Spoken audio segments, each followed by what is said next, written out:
Welcome to this first session in my course, How to Meditate Without Even Trying. I'm Peter Rusell, and in this program I'm going to be sharing with you some of the things that I've found make meditation much easier and much more effective. And as the title suggests, the key of this is complete effortlessness. Not trying at all. Now I know many of you, when you hear that, are going to find it hard to believe. You've probably tried meditation at some time or other and found it not to be at all easy. I hear people say, they can't stop thinking, the mind's always full of thoughts, they can't settle down, or they get fidgety, they can't sit still for long, or they can't find a quiet enough place to meditate. Now, if that's been your experience and you've found it to be very difficult, then it's quite natural to assume that you must try harder. And if trying harder doesn't get you anywhere, then you should try harder still. So it's not surprising to find many people saying that meditation is difficult, it needs great mental discipline, maybe even years of practice to get anywhere. So when I say meditation should be completely effortless, I'm not only going against a lot of people's experience, it also goes against the whole ethos of our culture, which says to succeed at anything you must try, and the harder you try, the more likely you are to succeed. Now that may be true in everyday life. Not always, but may often be true in everyday life. But when it comes to meditation, the exact opposite is true. When we put effort into trying, then our minds start becoming tense, which actually defeats the whole purpose of meditation, which is to allow the mind to totally relax. And what you'll find in this program is that as you take out all effort and striving, then the mind naturally begins to settle down of its own accord. So the emphasis in this program is going to be on allowing it to happen, letting the mind relax naturally. Now, I also sometimes hear people say they don't have time to meditate. Their lives are so busy that even finding time for 15 to 20 minutes of meditation is difficult. And yet, ironically, it's the fact that our lives have become so busy that makes meditation so valuable. You could even say necessary today. I think most of us find ourselves with more and more things to fit into each day, more things to do, more demands upon our time, and yet actually with less and less time to fit it all in. As soon as we finish one task, there seems to be another one waiting for us. We seldom have time to pause, relax, and enjoy life. And all these increased demands and more things to take care of means that we're also likely to find ourselves becoming more stressed.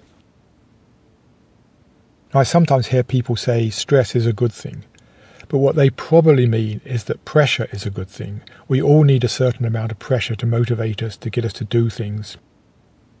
But pressure itself does not cause stress. What we call stress are the unwelcome consequences of being under the pressure. There are the unwelcome effects on our health. Stress may weaken our immune system, making us more vulnerable to colds, other infections. Or it may produce unnecessary tensions, strains in the body, leading to other health issues. Stress also affects our mental functioning. We may become tired and dull, not able to think clearly. We find ourselves being less creative, feel less joy in life. Some of us may become depressed, others frustrated, less tolerant, some even hostile. Because stress tends to make us more tense, one of the most important things we can do to alleviate stress is to learn how to relax the mind and the body. And this is one of the primary benefits of meditation. There's actually been quite a lot of scientific research done over the last 40 years or so into the effects of meditation. Some on transcendental meditation, some on Buddhist meditation, some on Christian practices. But they've all found the same general trend, that meditation produces the exact opposite to the stress reaction. You find heart rate and blood pressure decreasing, the breathing slows down, the muscles tend to relax, and the brain goes into a much quieter state.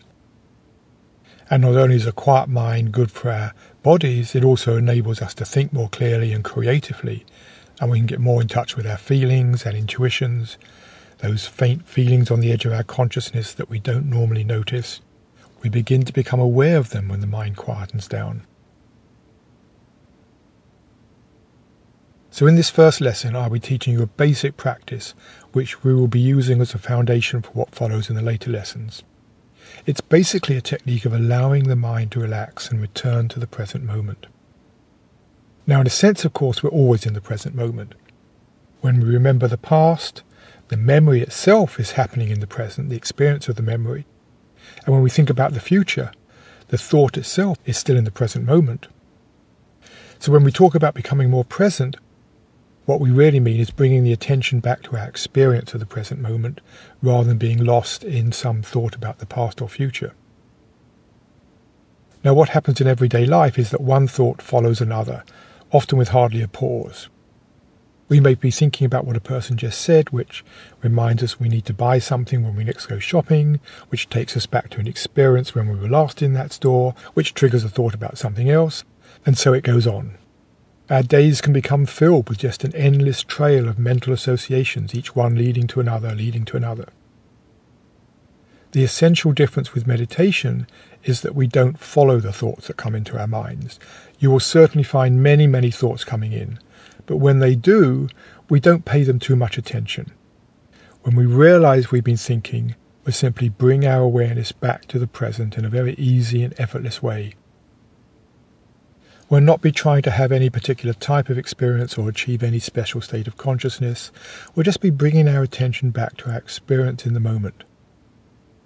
And as you do that, you'll find the mind begins to relax naturally. Now, people often ask about posture in meditation. What's the best sitting position? For this practice, the most important thing is to be comfortable.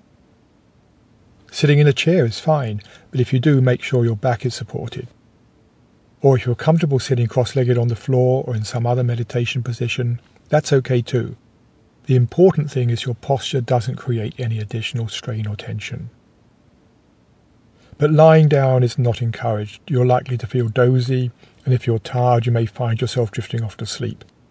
So choose a position that helps you remain awake and alert.